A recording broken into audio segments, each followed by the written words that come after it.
Ping Lacson, DPWH, mga kababayan ko, pipigain ng Kamara sa mga flood control project.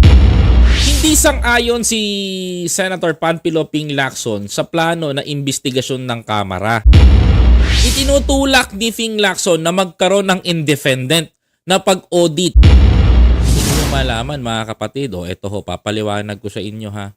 Mga kababayan ko ha, unang-unang pagsabak pa lang nito, mainit na kagad. Mga kababayan. Sige, pakinggan nyo to.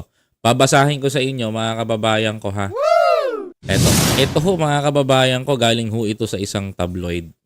Binabasa ko lang kanina. Sabi dito, Senator Ping Lacson, DPWH, mga kababayan ko, pipigain ng Kamara sa mga flood control project.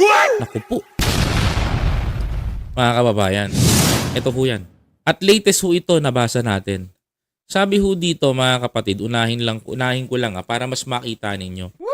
Hindi sang-ayon si Senator Panfilo Ping Lacson sa plano na investigasyon ng Kamara de Representantes sa mga flood control project ng Department of Public Works and Highway o DPWH, mga kababayan. Sabi dito, hindi sang-ayon si Senator Ping Lacson, mga kababayan ko, na dinggin sa Kamara. Sabi pa niya, naku po, ang tugon ng senador nang napanayam sa radyo kung saan tinanong ang kanyang reaksyon sa panukala na ilang mambabatas na ipatawag ang mga opisyal ng DPWH sa isang congressional inquiry ng mga flood control. Mga kababayan.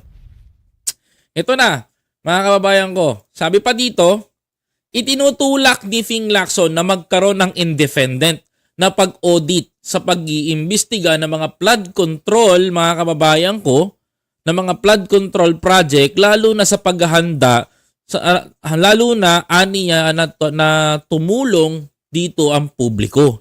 Mga kababayan ko public accountability rin yon. Sabi pa dito mga kababayan ko, ito pa, tila kabado na mag-imbestiga ang mga mambabatas dahil sa impormasyon na galing aniya kay Baguio City Mayor Benjamin Magalong kung saan may cut umano ang mga mambabatas sa infrastructure project na aabot sa 35%, samantalang aabot naman ng halos 50% para sa flood control project.